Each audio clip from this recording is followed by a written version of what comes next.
Imagine a fire so catastrophic it claimed the lives of over 100 workers in mere minutes.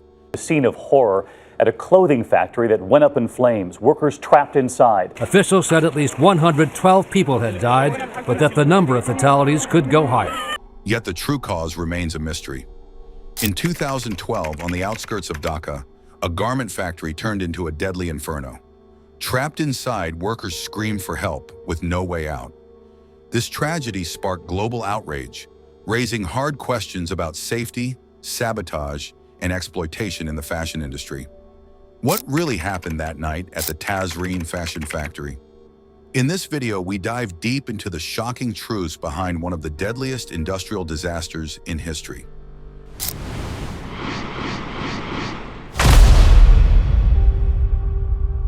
You see, back in 2009, the Tazreen Fashion factory in Bangladesh was bustling with activity. About 1,600 workers were employed there, producing clothing for big-name companies like Walmart, C&A, and even the U.S. Marines. It was part of the Tuba Group, a major business exporting garments around the world. But cracks started to show in May 2011 when Walmart flagged the factory for safety concerns. They gave it an orange warning, meaning serious issues needed fixing. Just months later, they issued another warning, this time a yellow one, for the very building where tragedy would soon strike. Walmart later claimed they weren't sure if they had used Tazreen as a supplier, but things didn't quite add up. They insisted they had fired the contractor responsible for placing orders there, saying it violated their policies. Yet emails surfaced showing that Walmart had in fact ordered clothes from the Tazreen factory. The New York Times dug deeper and reported something even more troubling. They revealed that Walmart had actively resisted efforts to improve safety in Bangladeshi clothing factories. A Walmart executive bluntly explained that upgrading the factories would simply cost too much and argued it wasn't fair to expect companies to shoulder those expenses. But then came the day that would change everything. On November 24, 2012, workers at the Tazreen Fashion's factory in Bangladesh began their day like any other. The hum of sewing machines and the buzz of activity filled the air. But by evening, their world would turn into a nightmare. In the evening, around 6 p.m., a fire broke out, its origins traced to some exposed wires. The flames began in a warehouse on the ground floor, a storage area filled with fabric and yarn. To make matters worse, this warehouse wasn't even fireproof. At 6:45 p.m., the fire alarm went off, throwing the building into chaos. Some workers rushed to escape, but office staff urged them to stay calm and remain inside. Despite these reassurances, many workers tried to flee, only to find themselves trapped. The fire spread rapidly due to the flammable materials consuming the 9-story building, where the top 3 floors were still under construction. While most employees had already gone home, about 600 workers were still inside working overtime.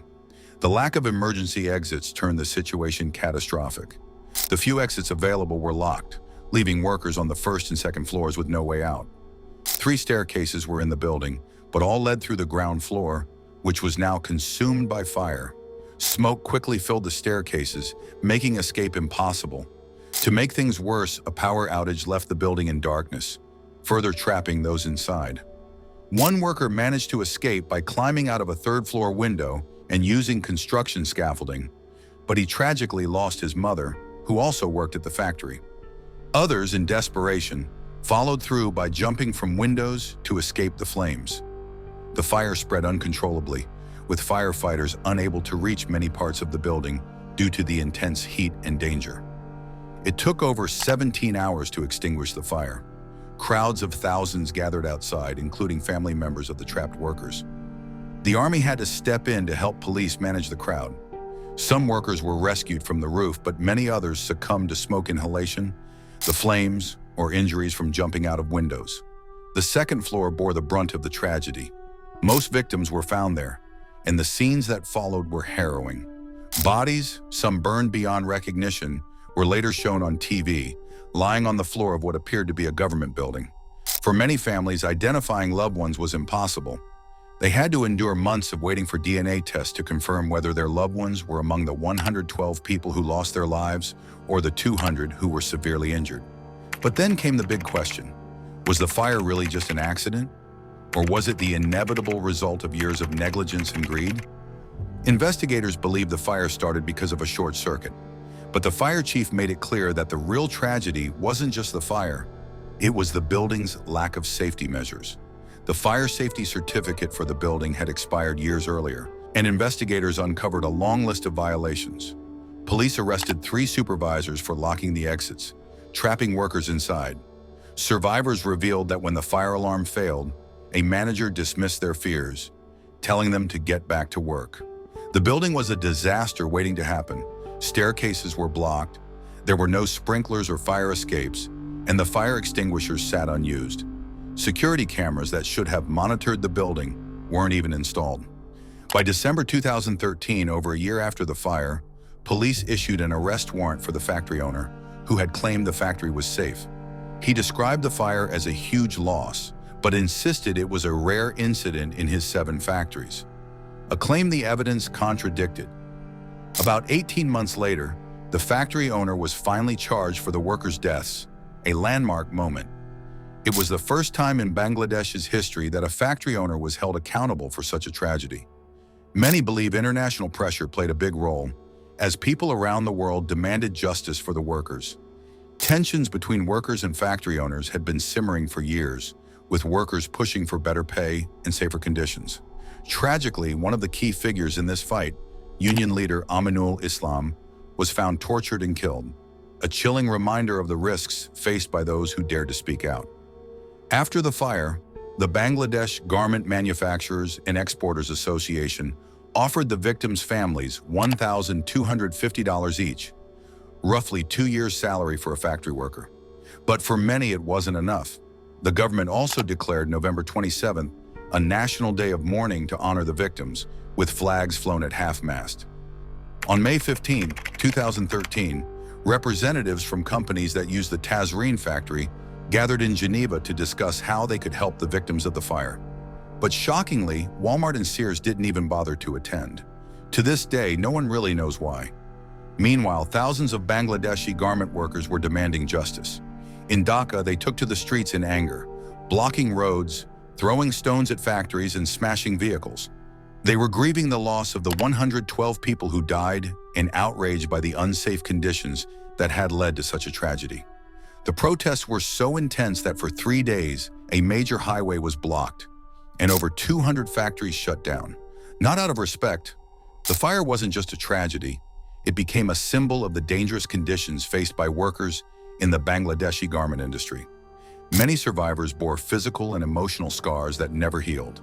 Some couldn't work again because of their injuries.